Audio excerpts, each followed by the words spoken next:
Welcome back. This is the last chapter, chapter 8, before Renz releases his new song, Troubles. I'm really excited to check this one out and then check the song Troubles. And yeah, let's get into it.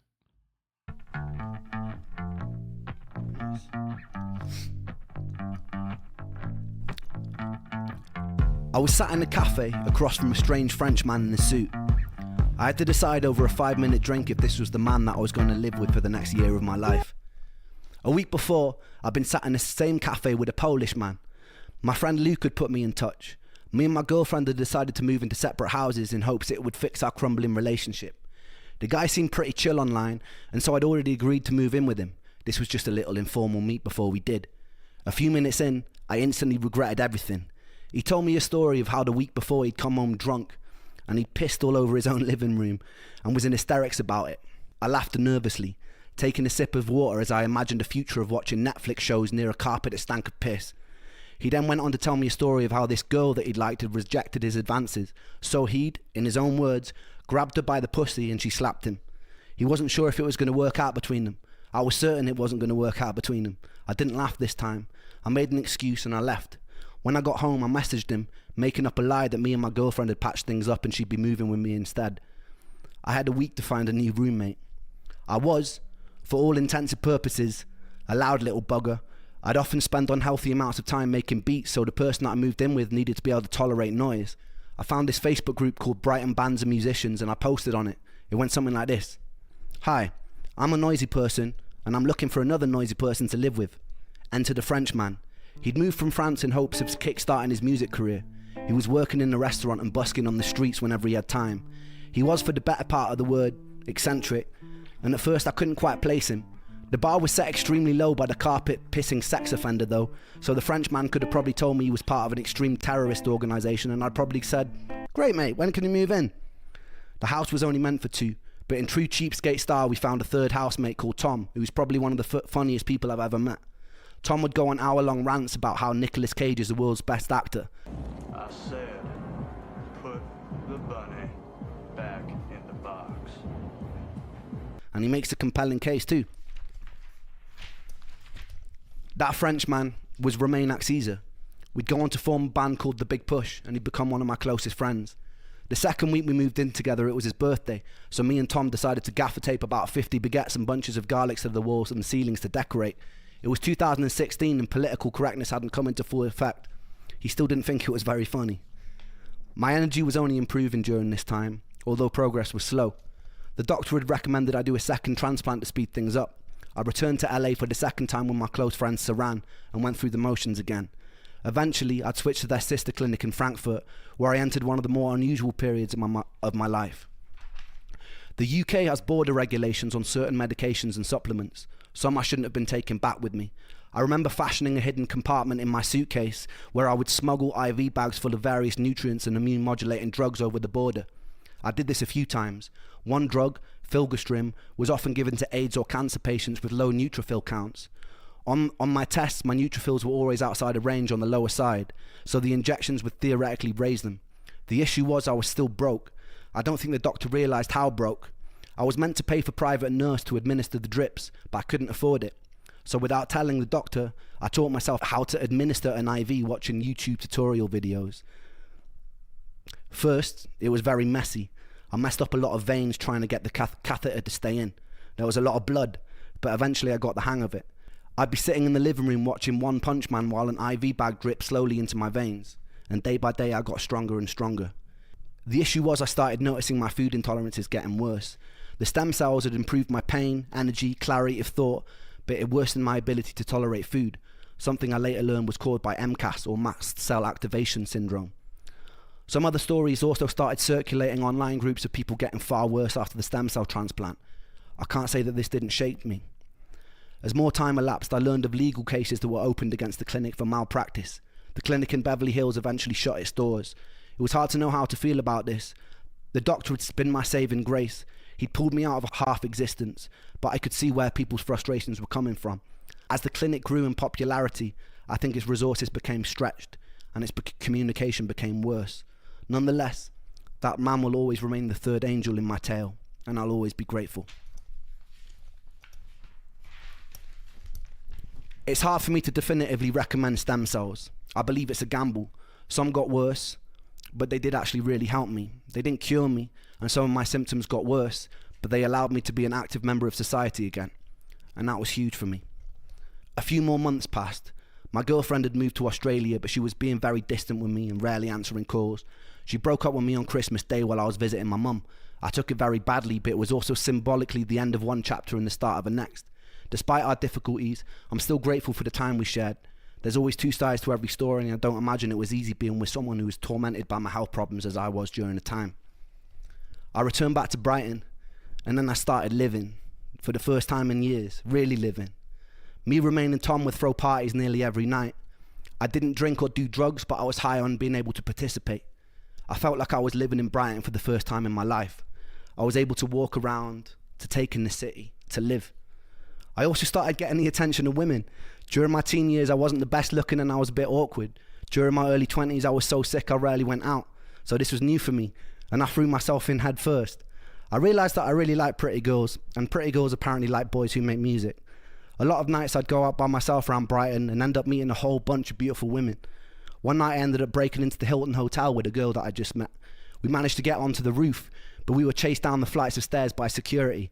We ended up having sex on the beach at 2 a.m. while the tide came in. The parties we throw would get crazier and crazier. There'd be times where everyone was half naked by the end of the night. I'd find myself in strange situations where I was having sex on a living room sofa with 2 girls while some random dude sat smoking a joint on a nearby table. I noticed this guy who was a friend of Romain's who kept passing out on our sofa. One time he woke up covered in scratches from this Mexican girl who had been telling the stories the night before of all the people she'd stabbed. This guy was Goran Kendall. He sang like Bob Dylan and he looked like he'd fallen out of a punk rock band. I liked him. Me, Romain and Goran were all musicians, and naturally we started jamming together. I remember the first time something clicked. We were at Goran's house with an Australian girl I'd been seeing and her friends. The night before, she'd gotten drunk and tried to strip me naked during an open mic night at the Fiddler's Elbow. I was pretty willing and we both ended up in our underwear being kicked out in fits of laughter. We decided to start working out 3-part harmonies together. We figured out a cover of Octopus's Garden by the Beatles. And not to blow our own horns, but it sounded fucking brilliant. I remember someone walking past the house and hearing from outside, and they started to clap. Eventually the 3 of us would busk on the streets together. We all busked separately, so it made sense. Back then, I'd occasionally drag a kick and a snare drum out with me in a wheelbarrow, and I'd drum while Goran and Romain played and sang. We would always have people come up to us and they'd ask for our band name, and we never had an answer. We came up with this genius idea of forming a band. Genius. One of us said that we should be called the 3 Hats because there was 3 of us and sometimes we wore hats. One of us said, nah, that's shit. Eventually we settled on the big push and we got tighter and tighter.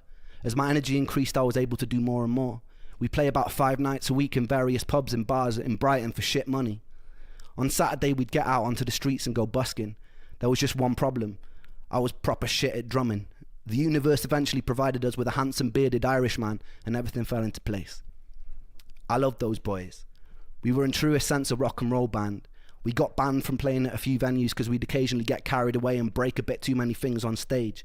I got a lot of bills for microphone stands or charges for paint jobs where I'd sprawled the big push over the walls in permanent marker pen. Life was a bit like a movie. My ambition at the time wasn't to be in the greatest band of all time or to have any kind of success.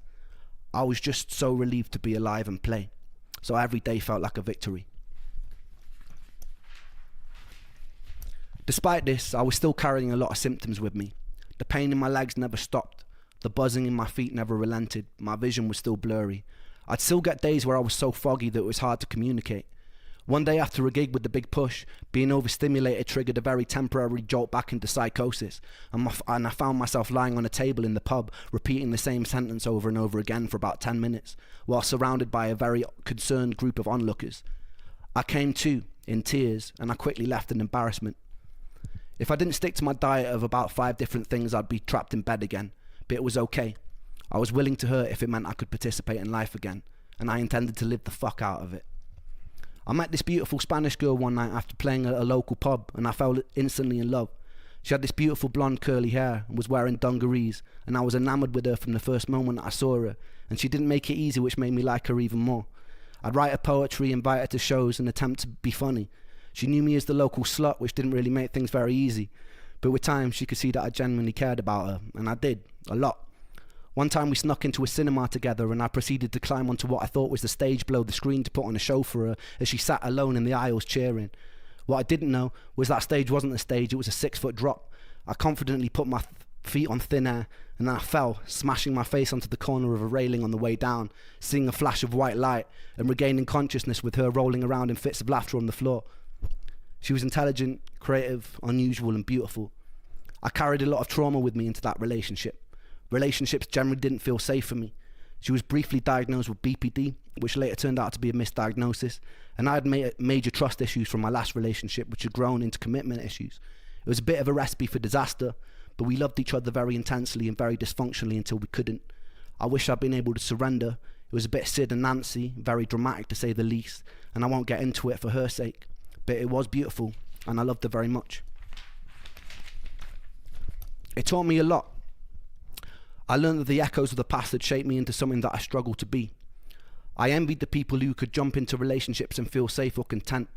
I wondered if it was because I had to watch my mum and dad fighting till their marriage crumbled when I was a kid. If it was because I'd learned as a child that I had to be independent because external love was inconsistent. I wondered if it was because I'd been too late to save Joe. I wondered if it was because I was forced to live most of my adult life in isolation. I wondered if it was to do with my past relationships. I didn't know, but I felt confused and I felt angry with myself. I knew I wanted to surrender to love, to feel truly worthy of it, but every time I tried I felt discontent and unsettled, like the security of love was something I wanted to escape. The thought of ending up in a white picket fence house with my perfect family felt like prison. After 8 long years of being tethered to a body in pain, I wanted to be liberated from any sort of attachment. Any sort of predictability of the future after a life of torturous monotony made my stomach feel like I'd swallowed cinder blocks. When I felt someone's love, I had to fight the urge to run and keep moving, but paradoxically still desperately wanted to be loved. And I loved to love, and I loved her. That discontent was something that stuck with me, and it hasn't made relationships easy.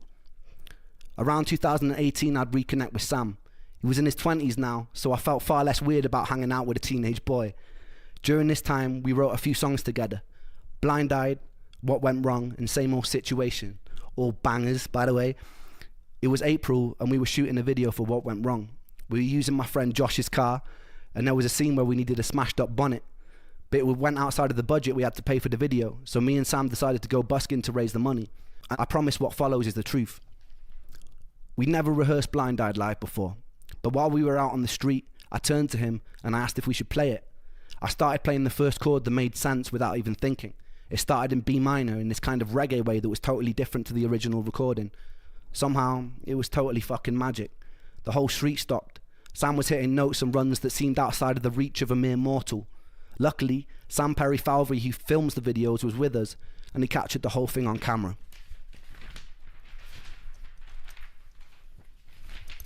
Before this moment, I kind of surrendered to the fact I probably wouldn't have a career in music again. I was doing it for me. I was doing it to celebrate being alive. The week after the video shoot, me and Sam decided to go busking again because it had felt so good. Someone filmed us covering a version of Vera Hall's Trouble So Hard. Trouble so hard.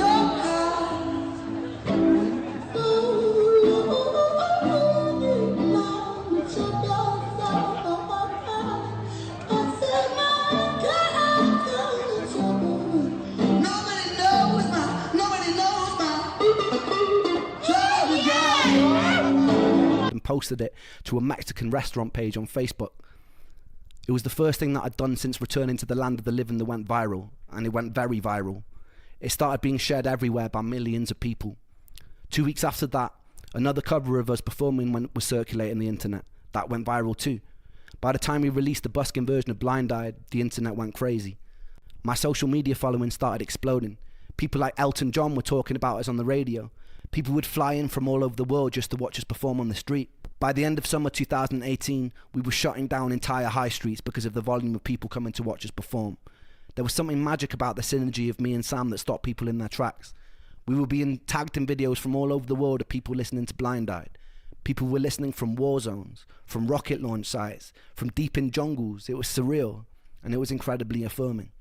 It was a second chance, and I didn't think I'd get a second chance. The shared out with Sam was special. A lot happened after that. More love, more heartbreak, more health complications, more healing, more setbacks, more parties, more medications, sold out shows, frustrations with the music industry, betrayals, theft, friends lost to addiction. My health would take me on more journeys into foreign countries, #1 albums, awards, a pandemic, meeting idols, making money, losing money. But I'll save all that for another time. It's fitting that this story ends here. Trouble So Hard by Vera Hall has always resonated with me very deeply. She was the daughter of a slave, navigating a hostile 1940s America, something I'll never be able to relate to. The pain and simplicity of the line, "Don't nobody know my troubles but God," was one that seemed universal to all struggles. And it was a line I was always deeply connected to. If there is a God, I want to thank you for giving me the resilience to be able to sit down here and to tell my story today. I hope it's far from over, and I hope that this is just chapter 1. Thank you, everybody, for giving me the space to share my story with you. For everybody still in the dark, trust, hope, and dare to dream that you can get out of it too. I love you all, and thank you for supporting me like you have.